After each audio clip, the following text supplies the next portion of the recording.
Hello beautiful people, welcome back. So within the first video regarding sales tax, it was shown that sales tax and use tax are interrelated.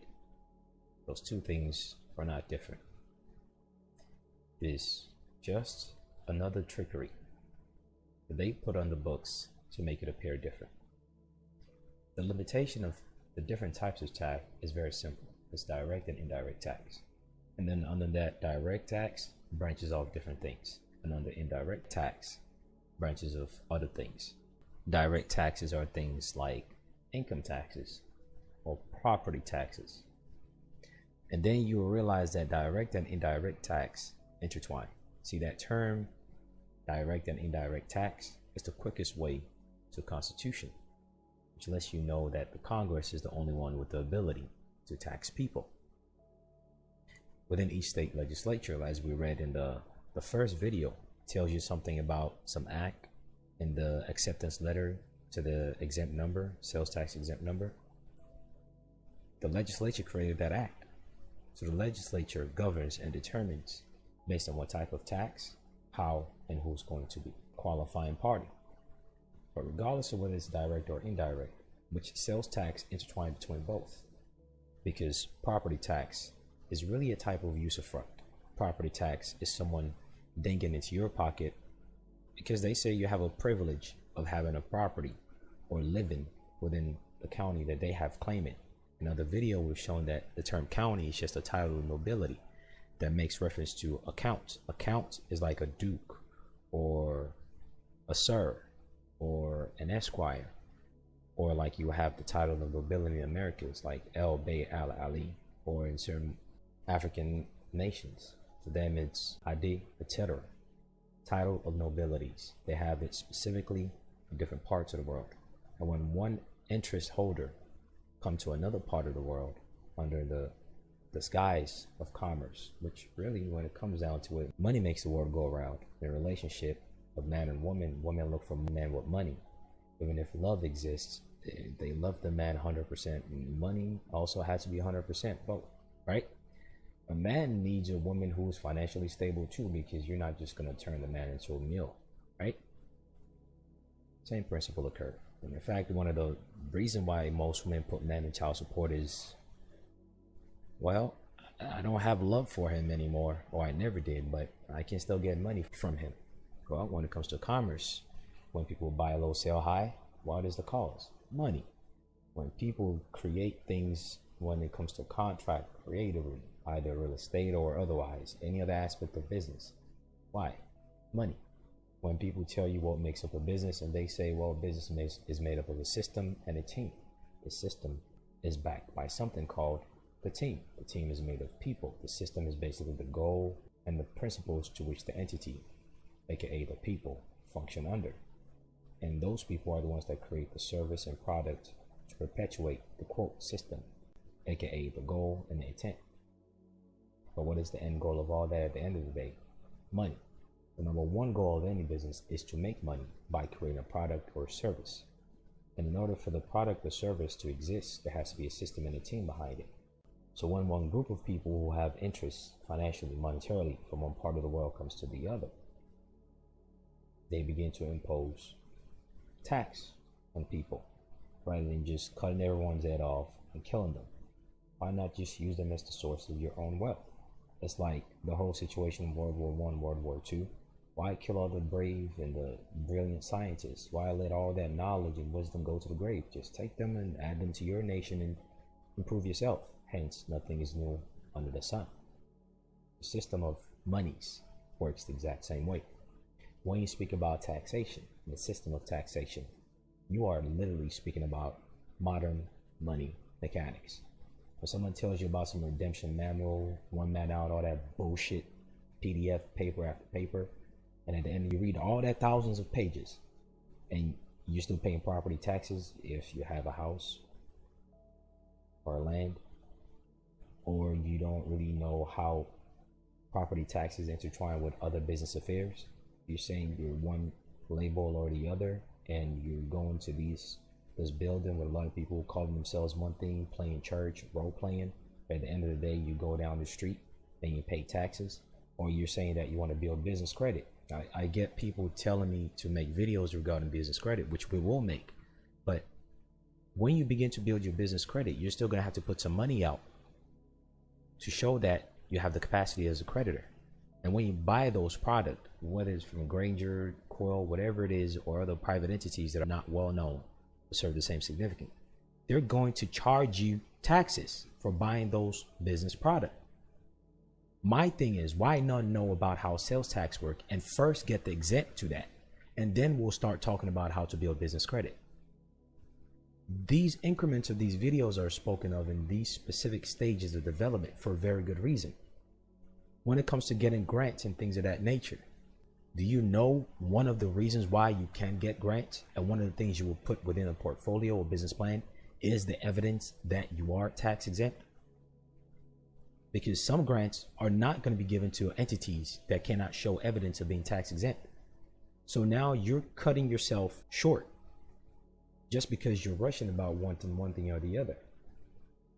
Now, the thirst for knowledge is good, but also realize that these videos are done in these increments for a very specific reason. So in the first video, we showed what a tax exempt letter will look like if you do it through your 508.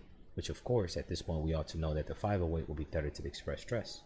And for those who don't even know how to create an express trust or the different types of situs and the best type and the perks when it comes to child support, divorce, arrears, all that, you should probably go watch the videos we've done on Patreon regarding that.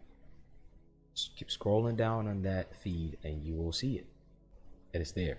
These videos are done in stages for a very good reason.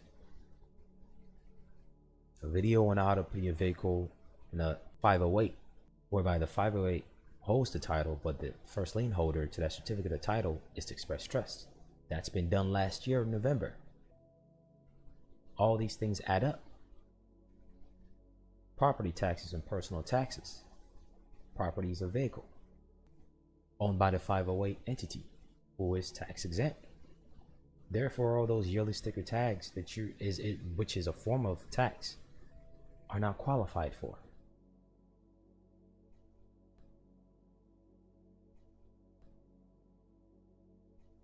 These things are being done for a very good reason, a certain increment.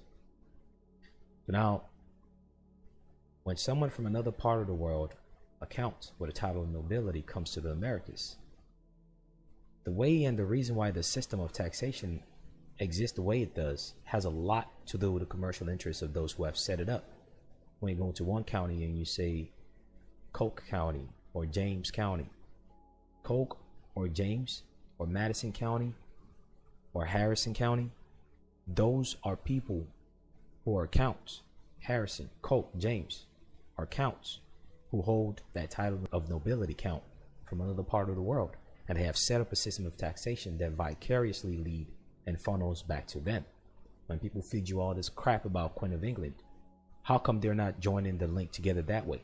And most importantly, how come they're not giving you the solution by comprehending how tax work and the fact that the state legislature, based on how taxation is supposed to work according to the Constitution, have a way out?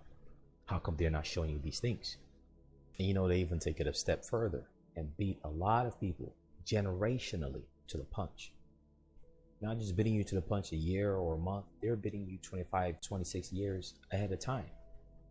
And of course, given the system of distraction that exists in North America, by the time 10 or 2 years go by, people have short-term memory span and they forget about how things work.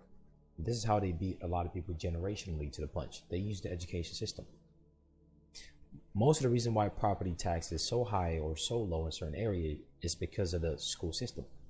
Did you know back in those days when counts came here at North America or any other part of the world that's colonized, any part of the world, where one man or woman from another part goes into a commercial interest, what they do is they create school. You know the purpose and significance of that school, like the Rockefeller school system, like we did in the video regarding education and intent. You know what the purpose of them creating that school is? A lot of people know about the quote Native Americans, Alaskan, all these, and the Indians being turned into chattel property, and then they're told not to speak their language. They cut their hair, they punish them for speaking. Even today they do that. They still do that in certain parts at North America. But the reason why they create schooling system and tie it to taxation is because when you look at the list of property tax and how it's assessed by the tax assessor. The reason why certain property tax are high or low is based on the school district. And the reason why the school district play a role into the taxation is because these people who come in and settle in certain areas create these schools as a benefit, product, or service to the people that they found there. You know what happens when that's done? They effectively tether their interest into those people and say, well, we built this school for product or service and interface with you people who we've met here.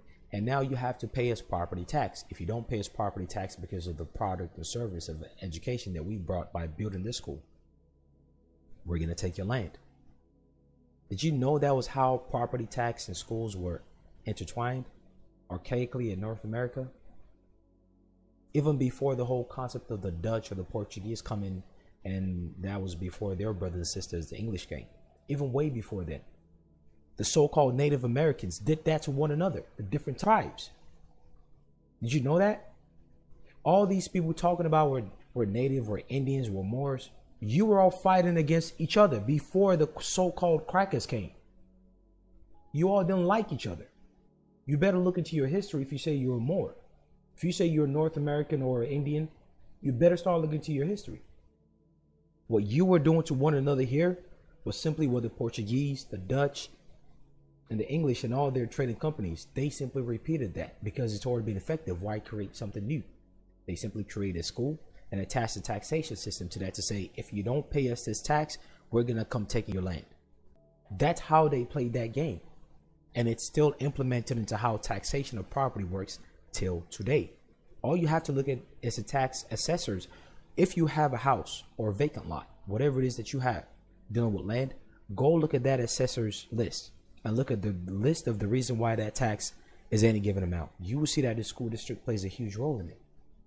Now I implore you to do your due diligence and the research on how school system and taxation plays hand in hand. So much that the quality of education that some children get in a certain school system, whether public or private, is based on how much tax is paid by the property owners within that given community. All these things intertwine. Be realistic with yourself. See it for exactly what it is. And maybe that will motivate you to begin to try to take some steps out. Some people say, oh, all you need is just a title of nobility to not be taxed. That is not sufficient. Some people say, oh, all you need is just a religious entity to not be taxed. They have the right idea some way, somehow, regardless of that perspective, but that is not sufficient. You have to know the intricacies and then apply yourself in a constitutional manner. Just a little reminder, don't get stuck on the rudimentary stuff of what sounds good. Go with a functional aspect. Show something in your life functionally beyond accumulation of information. Put it to use. The majority of the people that you'll meet out here do not know how to put information to use because they don't even know it's supposed to be used.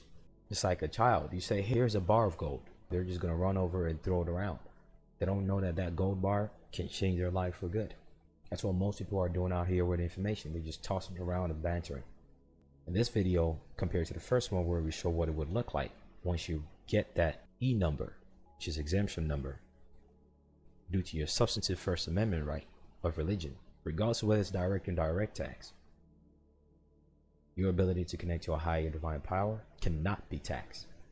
There's a good reason why they always go on about our forefathers being Christian, this and that religion. There's a power to that. The moment you tether whatever it is that you're doing in your everyday affairs to a higher power, it functions in another jurisdiction.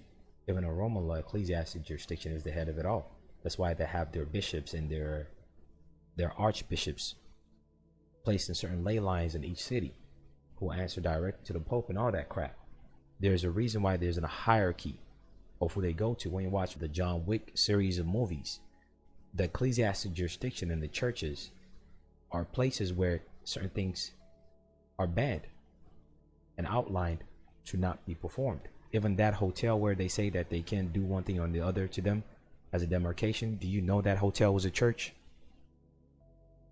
You have to look at these things for what they are beyond the pathetic hype train people go on about and ask yourself, how can you apply it in your life? How can this be applicable? We're showing it here. But in furtherance of the first video that shows the accepted letter that reasonably you should see yourself in the same situation getting it. And then you apply it to your vehicle, your land, whatever it is. In furtherance of that, let's explain what sales tax is, because sales tax is usually what would trigger use tax. A lot of people don't even know the different types of taxes beyond their loose comprehension of what it is. Sales tax is defined as a tax on the sale, transfer, like when you buy a new house or a new lot or a new vehicle. So it's automatically telling you the transference of interest of ownership, because that's all there is in 21st century. It's all about interest of ownership. You don't necessarily really own anything unless someone wants to tag you with it as a liability. That's when they start pointing at you to say you own this. But in truth, the reason why those certificate of title exist is to simply show the interest of ownership. So the mere transference of something triggers sales tax, or exchange of a taxable item or services. Sales tax generally applies on the sale to the end user or ultimate consumer. End user meaning someone who still wants to sell it again. Ultimate consumer meaning the target of who that product or service is going to benefit for actual use. End user meaning someone who still plans to further exchange. Ultimate consumer meaning someone who is going to actually use. The exchange, aka end user, or the ultimate consumer, aka the one who ends up using it, usufruct, aka use tax. All of that gets triggered by this devil in the detail called sales tax. Sales tax is generally added to the sales price and is charged to the purchaser.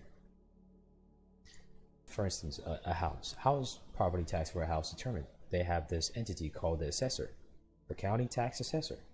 Literally, there's a tax assessor for each state. Many people know this but don't stop to think about it. And then what does that county tax assessor do? Well, they assess the value of your property.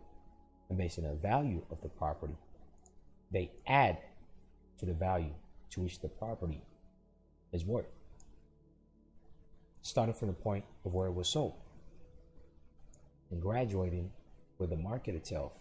What is the credit default swap market, the bond market, or the GDP of the state, or everything combined together? You now add all that in addition to the sales tax that you paid when you bought that property. That's called the assessment of it. And then they determine the property tax, aka value added tax, aka use tax, which is triggered by sales tax. All these are intertwined and are not different. See, sales tax is the mother of use tax. Sales tax is the mother of value added tax. The first video, there was a text note on the screen that basically showed the similarity of direct and indirect tax, sales tax, value added tax, etc. But nonetheless, sales tax in its truest definition, meaning there are many derivatives to it. But if you were to keep it simplified, sales tax in its truest definition applies only to the intrastate sale,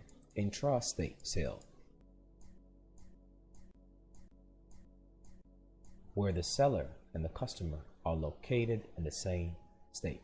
Hence, the state legislature governs the delineation of who qualifies for tax or not, based on the state constitution, harmonious with the federal constitution. Why? Because each state or jurisdiction to their own. Therefore, sales tax is determined by the body within the structure of government that makes the determination of law, called the legislative branch. Hence, intrastate, meaning within each state. Sales tax are considered, quote, trust taxes. Listen to this very carefully. Sales tax are considered, quote, trust taxes. Have you ever heard this word before? Do you ever imagine that this word trust will go together with taxes? Yeah, probate, interstate, estate, taxes, all that. Yeah, trust taxes. Because there's a trust relationship going on under the presumption that you have entered into their trust as the one to be subrogated. The language of this presumed agreement is based on the operation and your consent of engaging in such activity by operation, based on your act, based on your deed. This is the important reason why you have to create your own body politic, whereby there's an evidence predominantly that said body politic does not qualify for taxation. Sales tax are considered trust taxes, where the seller collects the tax from the customer or remits to collect the tax to the appropriate taxing jurisdiction. In other words, whenever anyone charges you sales tax or its derivatives like use tax or value added tax, they're acting as debt collectors. They're acting as tax collectors. And that operation is directly implemented into your daily activity. When you go into a store and you buy one item and they charge you 10%, they're acting as tax collectors right there on behalf of the state of so-and-so revenue. If you notice the first video, the letter heading was from what department? The Department of Revenue. The same people to which every store, every location, any entity collect tax on behalf of. Their hands are tied, just like your employees' hands are tied. Well, not really. Your employees' hands are not tied. They just subrogate you as a condition of hire. They call it at-will hire. Doesn't matter whether you have a master's or a doctorate or you work in based on something that requires a certificate. That's all at-will hire. And part of the condition of at-will hire, it's just that we'll take our taxes out of your paycheck because we're giving you the privilege and opportunity to make money and to feed yourself. So it comes at a cost. The tax that we're supposed to be compensating the state of so-and-so, we're going to take it out of you because you are our employee, aka our property, aka you've entered into a contract to be homogenized with us because you're representing us. If you're representing us, we the employer and you the employee, we are under the same umbrella. Therefore, since you're working for us and you are the team, the people behind our system, it means you're aligned with our goal. And our goal is that we got to pay the state taxes. And so when you work, since you're one and the same with us under the same line of work that we've created the system for, we're going to take that money out of you because you're one and the same with us as our employee.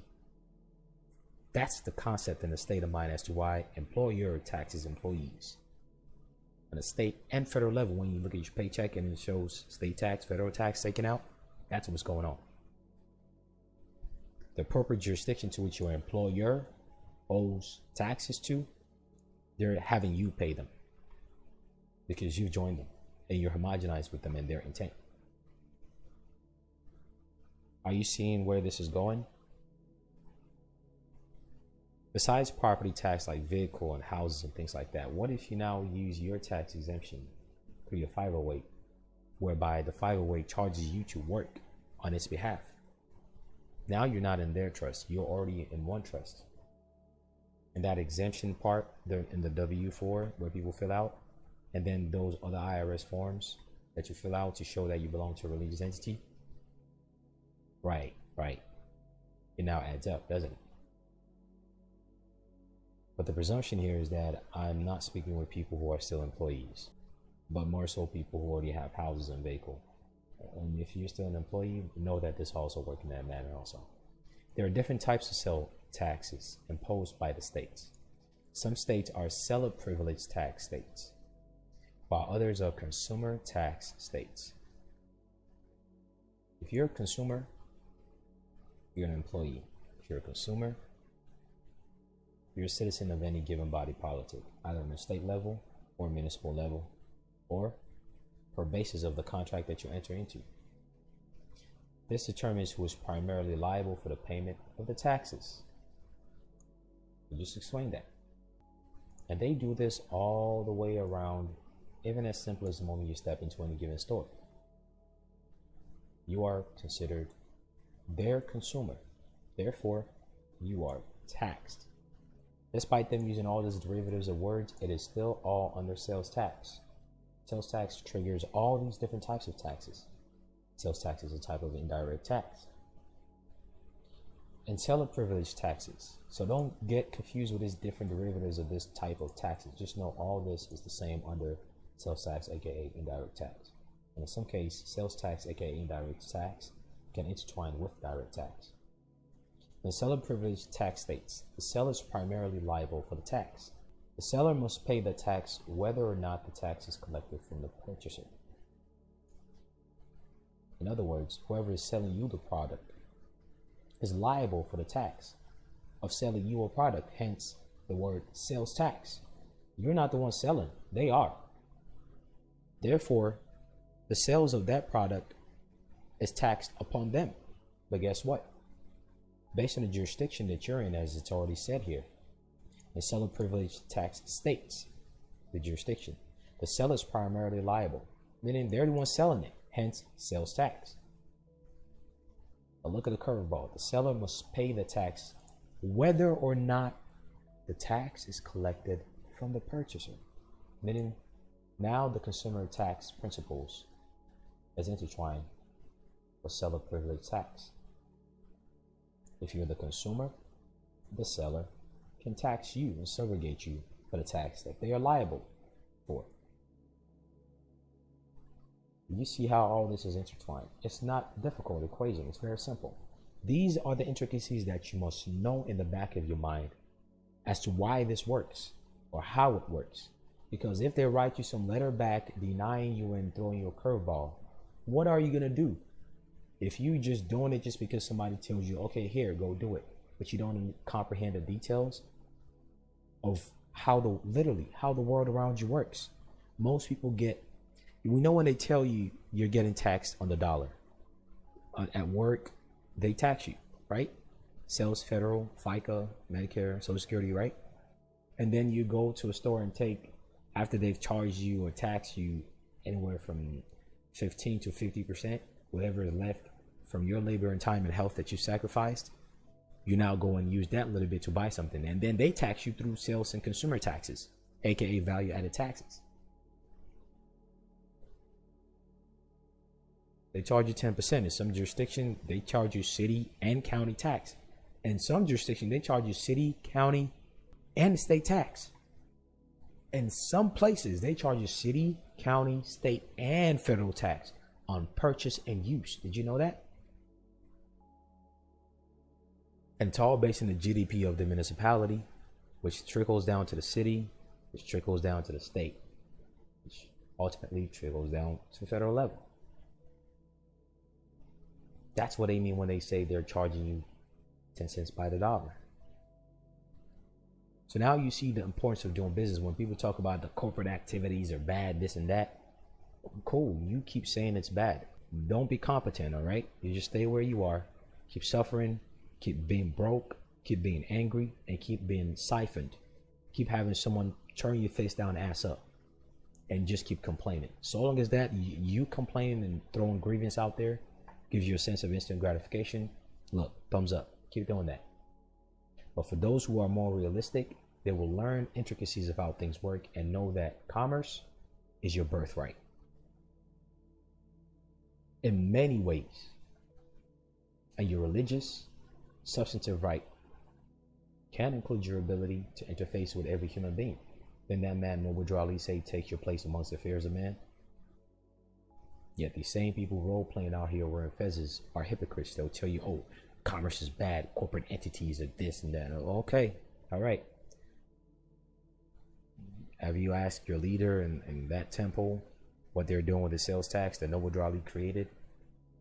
Most of these people who join all these temples, even churches, heck, but for this instance, Moorish Science Temple, they know about our authority, but they don't know that document shown in that first video, that first part.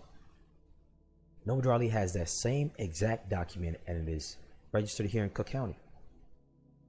And these people who are currently controlling it, that have vicariously turned that 508 entity of Noble Drawley, Moorish Holy Temple of Science, into the Moorish Science Temple of America 501c3, they are still renewing that tax exempt status. Do the members know that? I doubt they do, because most of the members don't even know the basics of how law commerce work. They're just going around, praise Allah, Noble Drawley. Okay, praise Allah. Okay, you got the Quran, but can you actually speak another language beyond English? Do you speak your own, quote, Native American tongues? All right, you better start It's 21st century. There's a lot of apps that teach you new languages. You better start learning those. Beyond being a hypocrite and role playing, you better be real at what you're doing. And more importantly, learn how your society works. There are stages of development, and Confucius mentioned one of those stages of development. Once you start to master yourself, you'll master your family, and then you'll master the laws around you. And then it goes into a nation state level. Most of these people who are saying they're a secured party creditor, they're Moors, or they're saying they're Christian and they use the Bible, most of them are ignorant about how the laws around them work. They are belligerent against it. They have such a tunnel vision of how things work, they don't realize that laws exist as a double-edged sword and it can benefit you. Know these basic things. Just don't go out there and be a victim to it. Know how the world around you works. The seller must pay the tax, whether or not the tax is collected from the purchaser. You are constantly being subjugated, and you are constantly effectively being treated as a slave. That's not all right. It's about time you do something about that. And if you don't do something about that, what about the one coming after you? The reason why the world is so screwed up now is because at some point in time, those before us slipped up. Everything is moving so fast now in the age of technology, you don't want your children to be left behind. If you don't know, how would they know? Once you leave here, you're just going to leave them in this world full of woes and ignorant, and they're just going to be a victim and a slave? No, it ought not to be that way. If you don't do it for yourself, do it for your children. If you don't have children, do it for other people, other children. The reason why younger generations don't give a fuck about the older generation now is because they know somehow they might not be able to articulate it, but they know that the older generations have failed them. Because basic things like this are not known. Yet you will quickly hear people talk about conversation. Ooh, inflation. Everything is just going high. Oh, my paycheck this. They talk about it with so much confidence and happiness. They have these poor people talk like it's okay to be poor, like it's okay to be a slave. It's not cool to be a slave. It's not all right to be poor.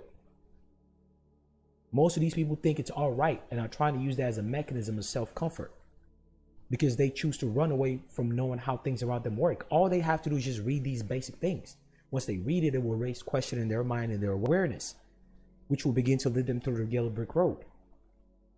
Instead, the one who say they're trying to learn about something are busy reading a bunch of PDFs created by the quote agents who are there to keep them in a state of perpetual stupidity. It's just something that people just don't get. The solution to most problem that we face in today's world is so easy, but people voluntarily run away from it. People would rather deal with delusion rather than simply face the reality.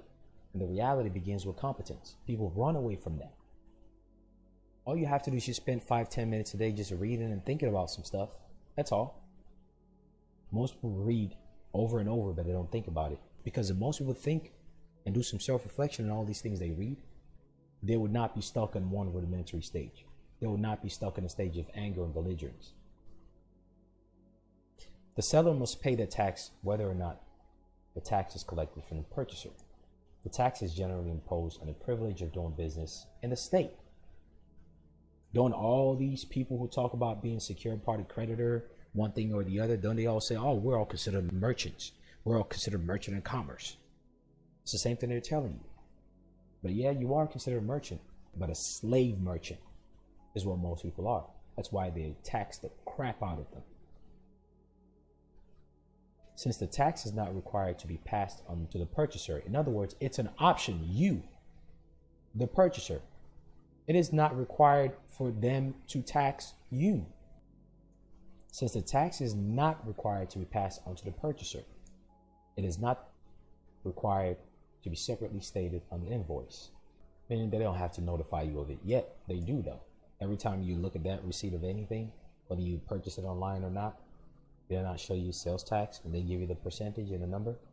However, most sellers do show the tax on their invoice, aka receipt. An invoice is just a receipt of a transaction. Just like you go into any court case and you look at the docket, which will show the receipt and the date of the transaction and documents that's been placed in the docket. Same thing with any other everyday interaction. They're telling you, the one who is a purchaser or the consumer, you're not required to be taxed. Why are you being charged sales tax? Why are you being charged use tax? Why are you being charged direct or indirect tax? Why are you being charged income tax? Something is wrong with what you have going on, albeit the issue of income tax is different, and how you can intertwine lack of liability with. If you're dealing with properties and real estate depreciation, appreciation, amortization, in some cases, if you're doing religious businesses, there are many ways you can do other things when it comes to income taxes, which is also intertwined with sales to use tax also. Like we mentioned with federal and state tax and people's checks. None of these is isolated. However, most sellers do show the tax in the invoice. Under audit, meaning whenever a third party now acts as an oversight on the business affairs of what and how people are making money, the state can only collect tax from the seller. Oh my goodness. So now when the state, aka the appropriate jurisdiction, taxing jurisdiction, comes in to say, okay, now give us all your sales tax, they say, yeah, sure, gladly. Here's the amount we've taken from the purchaser, because guess what? There's no law against it so long as they consent to it. People have consented to fuckery so much that that fuckery has turned into a regular mode of operation that people don't even think twice about. But they bitch about it though. Use tax is defined as a tax on the storage, use, or consumption of a taxable item or service, meaning something first has to be taxable for it to go to you. And usually the position of the one that's being taxed is the seller, not you, the one receiving it on the other end. There's no law that abrogates the one receiving on the other end from being subrogated, because it's all rights and obligation of contract. If I'm providing service to you, then, well, part of the unspoken implied condition is that I will tax you because, well, you enjoy my service and you need my products. If people are to hark and bark and complain about something to change the legislature or to add something to it, this is one of it. That concept of taxation without representation, that's exactly what's going on when a seller taxes you for their tax. When a seller imposes their taxation on you, whether it's from the position of an employer to an employee, or the everyday interaction, whether you building business credit or you actually doing business in whatever field, or you just the everyday man going to buying one thing or the other. How come people are not talking about this? That is the true taxation without representation. Use tax is defined as a tax on storage, use, or consumption of a taxable item or service in which no sales tax has been paid. Use tax is a complementary. Use tax is a complementary or compensating tax to the sales tax and does not apply if sales tax was charged. In other words, use tax is only supposed to be triggered if sales tax never existed. But guess how it's done in today's world? They use sales tax as a triggering mechanism for use tax. That's the reason why you have to pay property tax. That's the reason why you have to pay that yearly amount for that vehicle of yours. And many more other things that goes on in everyday life. Use tax applies to purchase made outside the taxing jurisdiction but used within the state. Just a little side note tidbit. When people talk about the MCO, the Manufacturer Certificate of Origin, this is what they're trying to refer to. The fact that something was created in a separate jurisdiction but is now being used within a state. And once you have your certificate, it shows you proof that you're now the holder in due course, and thus you ought not to be taxed. Because that MCO serves the same purpose as a certificate of title. The certificate of title is a certificate based on the rules of authentication. And if the entity holding the interest of that certificate of title is of a certain entity and tax status, then there's no need for you to get the MCO. If you're not coming up properly into trust and contract in the set circumstance, then you might need to run around finding the MCO. But why go through all that headache when you can just come through it with a proper entity? And even on a note of privacy, do you know that there are DOT, Department of Transportation, cameras everywhere, and they're put into a database that anyone can actually easily access based on mesh network? And all these people having all these license plates and vehicles in their personal names, your privacy is not safe. For those who care about privacy, the least you can do is put the entity into the name of the vehicle. I mean, all these intricacies are well-rounded things that people need to know. People are oblivious to these basic things. But anyway, use tax applies to purchase made outside of taxing jurisdiction but used within the state. Use tax also applies to items purchased exempt from the tax, which are subsequently used in a taxable manner. Very, very important. What they're telling you here is even if you purchase something as a tax exempt status, if the way you are using it, if the manner to which that same item that was once exempt from sales tax, the manner to which it's used is taxable, they will charge you use tax. Which now brings us to the equation, religious entity. Religious entities are by default, regardless of what type of tax, direct or indirect, or its derivatives, like the ones we've been speaking about, do not qualify for tax if the use of it is for religious purpose. Now, do you see the importance of the 508? In whatever aspect of life you're at. Do you see? I hope you do. There are two types of use tax: consumer use tax and vendor retail use tax. Consumer use tax is a tax on the purchase and self-assessed by the purchaser and taxable item purchased where the vendor did not collect either sales or vendor use tax. The purchaser remits this tax directly to the taxing authority. You're snitching yourself if you qualify for it. Vendor or retail use tax applies to sales made by a vendor to a customer located outside the vendor's state, aka jurisdiction, for sales in interstate commerce. Not intra, but inter, meaning between one state. Inter, ER, meaning between one state or another. Intra, meaning within the same state. Or sales in interstate commerce if the vendor is registered in the state of delivery. This is the second part to that first video, to explain in a little bit more details and in varying degrees of how everything connects when it comes to direct and indirect tax, and how sales tax is the main branch to which other leaves and other smaller branches come out of. When it comes to use tax, when it comes to usufruct, aka use tax, one way or another, and how it relates to all the other subject matters of your monies being dinged from your pocket. Now, just as a side note, also, when people start to do this, or really anything, I've noticed there's a consistent pattern whereby they will fail first, then will get a denial letter, then they get discouraged. Let me tell you, that first video where I show you the certificate and the acceptance letter and all that stuff, that was about the 17th one that I got. But before I know how to do it consistently, back to back to back to back, easily, like a little breeze walk, I also received a denial letter. So as a nudge of a positive inclination towards you, I'll show you my own failure. Before any success is failure. And in fact, these failures is what allowed me to be able to do it back to back to back to back. This is one of the denial letters that I received.